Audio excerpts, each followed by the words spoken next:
If your training still looks like this, it's time to upgrade.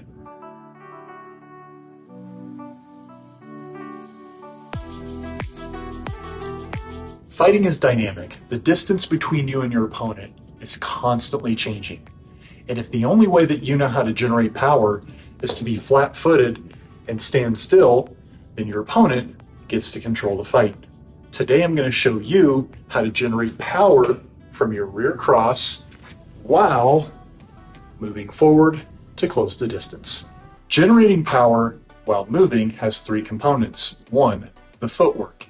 2, using rotation to create that power. And 3, joint lag, what's sometimes called joint flow. So let's start with the footwork. Now, I made a video already that covers the basics of stance and footwork and how to become super quick. It's a video called Become Too Quick to Hit, I believe is what it was called. And I encourage you to go watch that to learn the nuances of stance and footwork. But for now, let's go ahead and get started. So let's get into our 45-degree stance. Since you want to move forward explosively, we're going to push off of the back foot to step forward. So once again, we're going to push off the back foot to step forward. The rear foot then slides into place. That allows you to keep your stance. Now, I really don't recommend moving straight ahead on the way in, as you might run into a punch. And as much as you should have a guard hand up, it's just a risk. So let's move out to a 45-degree angle. So if there's a punch coming in, we're going to step outside of it.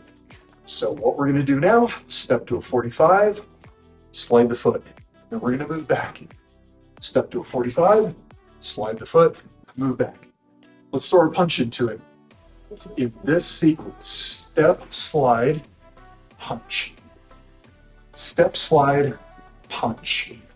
We're going to go ahead and repeat that 10 times. Here we go. Step, slide, punch. Step, slide, punch.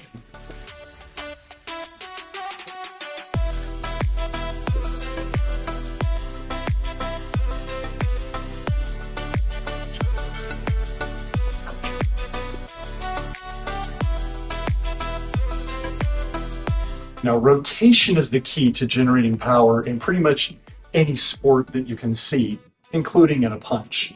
And we're already getting some power off of just the fact that we're moving our body mass, but we're going to put even more power into our punch now. In a lot of studies, what they show is that in a punch, your leg drive is where the majority of your power comes from. Next, it's from your trunk rotation. And finally, it's from your arm. Now, the arm is the smallest piece, which is why when you see fighters who don't know how to use their body behind their punches, they're called arm punchers, and they're pretty weak punchers. So we're going to start off kind of one section of the body at a time, learning how to develop rotational power. Here we go. So we're back to our 45-degree step, but we're going to add one thing in.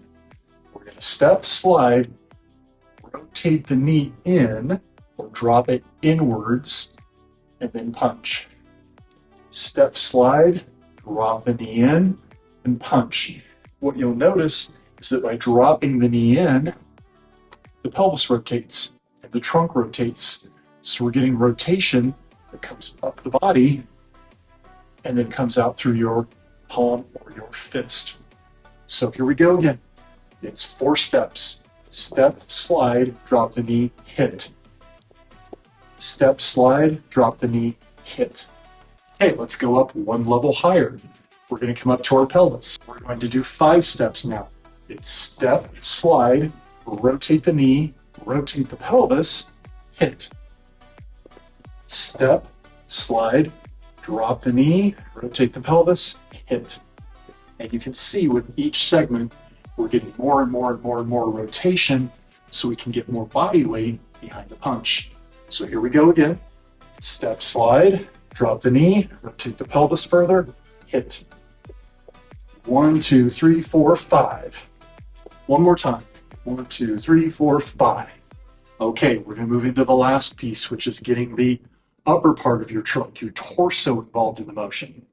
So it's going to be step, slide, drop the knee, rotate the pelvis, rotate the chest, hit. Step, slide, knee, pelvis, chest, hit. Step, slide, knee, pelvis, chest, hit. Put all that together.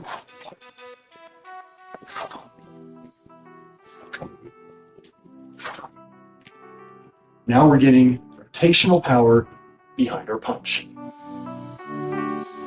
Now the final component of this is called joint lag or joint flow, and that is simply a fancy way of saying the sequence and timing with which each one of these rotations happen.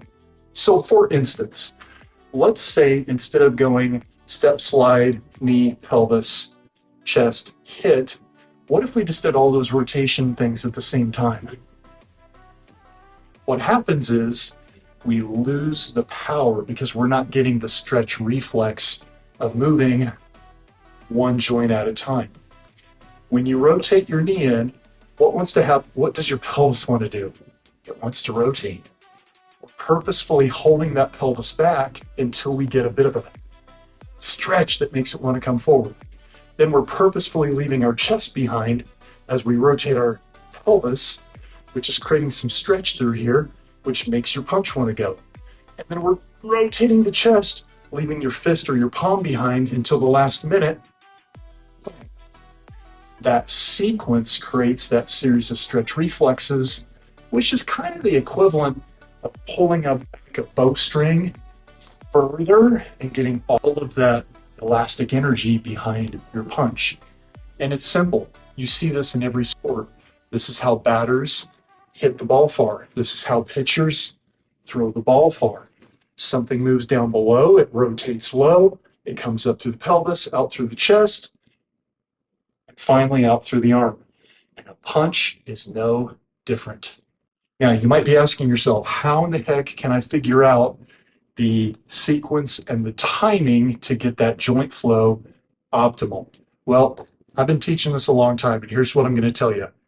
The timing is going to happen if you just practice the correct sequence. And I just showed you the correct sequence. So if you literally practice step, slide, knee, pelvis, chest, hit, and you just start flowing with that, getting it a little more seamless, taking the pauses away, making sure that you're still going 1, 2, 3, 4 with your rotation, you're going to find that your body figures out the correct timing and your power is going to go through the roof. You're going to be able to move while hitting. And folks, I hope you liked today's video. If you did, please leave me a thumbs up. As always, make sure you're subscribed so that when future videos come out, you will be notified. Let me know down in the comments what punch you'd like to see me teach how to put more power into. Until next time, go get your reps, develop a powerful punch while moving. I'll see you next time.